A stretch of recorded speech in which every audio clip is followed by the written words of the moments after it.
33 कोटि देवताओं का क्रम उठाकर देखिए, सारे देवताओं की मूर्ति का क्रम है, शंकर भगवान के मूर्ति का क्रम नहीं, शंकर भगवान के शिवलिंग का क्रम। मूर्ति और शिवलिंग में अंतर क्या है? क्या अंतर है मूर्ति और शिवलिंग में?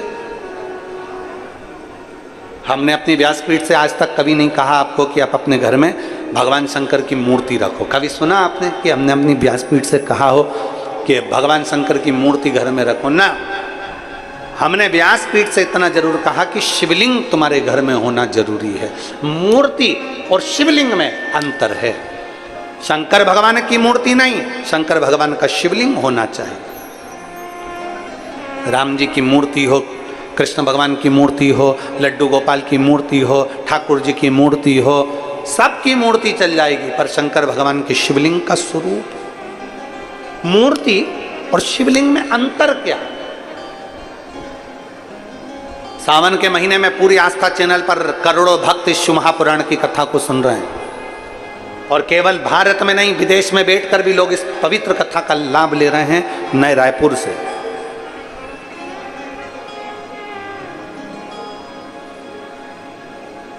गनौत की इस पवित्र भूमि से करोड़ों शिव भक्त आस्था चैनल के माध्यम से, फेसबुक, यूट्यूब के माध्यम से कथा सुन रहे हैं। आज की कथा में आप स्मरण करिएगा कि मूर्ति और शिवलिंग में जमीन और आसमान का अंतर है। 33 कोटि देवताओं की मूर्ति होती है, पर शंकर भगवान का मूर्ति नहीं, शिवलिंग होता है। कारण मूर्ति केवल एक की होगी, केवल एक मूर्ति, केवल एक की। राम जी की मूर्ति है तो राम जी की, कृष्ण भगवान की मूर्ति है तो कृष्ण भगवान की, देवी जी की मूर्ति है तो देवी जी की, इंद्र की मूर्ति है तो इंद्र की, गरुण की है तो गरुण की, वरुण की है तो वरुण की, ब्रह्मा की है तो ब्रह्मा की, सावित्री की है सावित्री की, गायत्री की है गायत्री की, लक्ष्मी की है लक्ष्मी की। मूर्ति केवल एक देवता की। राम जी की है तो राम जी की, कृष्ण की है तो कृष्ण की। मूर्ति एक देवता की होती है, और शिवलिंग एक देवता का नहीं। जिस घर में शिवलिंग होता है वहां 33 कोटि देवता एक ही स्वरूप में विराजमान रहे।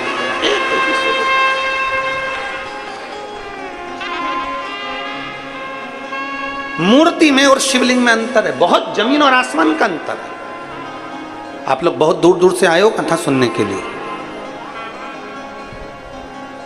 और वहां से यहां तक आने में तुम्हारा ऑटो का भी कम से कम 100-200 रुपए 500 रुपए खर्च हुआ होगा। 100 रुपए तो खर्च हुआ ही होगा। बोलो तो सही है कि गलत है? हुआ ना?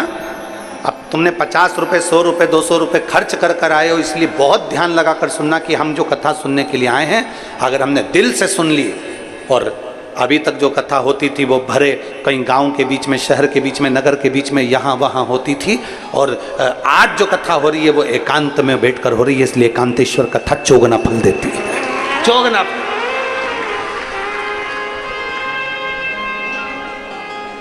मूर्ति में और शिवलिंग में जमीन आसमान का अंतर। राम जी की मूर्ति का दर्शन करोगे तो वो राम जी की मूर्ति कहलाएगी। भगवान कृष्ण की मूर्ति का दर्शन करोगे तो कृष्ण भगवान की मूर्ति ही कहलाएगी। देवी जी की मूर्ति का दर्शन करोगे तो देवी की मूर्ति ही कहलाएगी। ब्रह्मा जी की मूर्ति का दर्शन करोगे तो वो ब्रह्मा जी की मूर्ति ही कहलाएगी।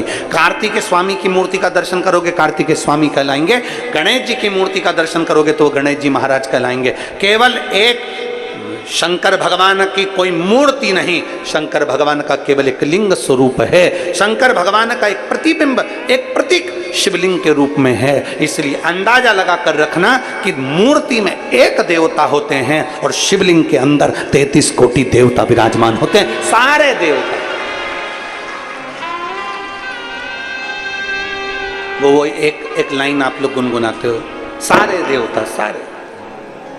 एक लाइन आपके स्मरण में रहती है, सारे तीर्थ धाम आपके चरणों में,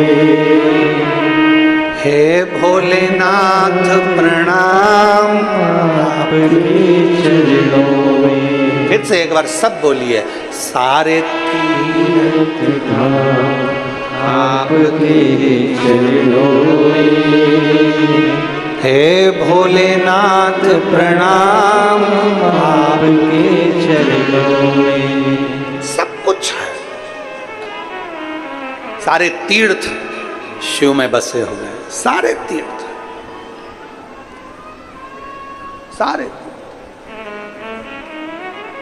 जहां शिव है वहां गंगा है, जहां शिव है वहां गणेश है, जहां शिव है वहां रिद्धि सिद्धि है, जहां शिव है वहां षडानन कार्तिक है, जहां शिव है वहां लक्ष्मी है, जहां शिव है वहां विष्णु है, जहां शिव है वहां ब्रह्मा है, जहां शिव है वहां सरस्वती है, जहां शिव है वहां गायत्री है, जहां शिव है वहां सावित्री है, जहां शिव है वहां 33 कोटि देवता विराजमान है। एक शिवलिंग, मूर्ति में केवल एक देव होगा, पर शिवलिंग में 33 कोटि देव। सारे तीर्थ धाम आपके चरणों में। हे भोलेनाथ प्रणाम, आपके चरणों में। हे भोलेनाथ प्रणाम,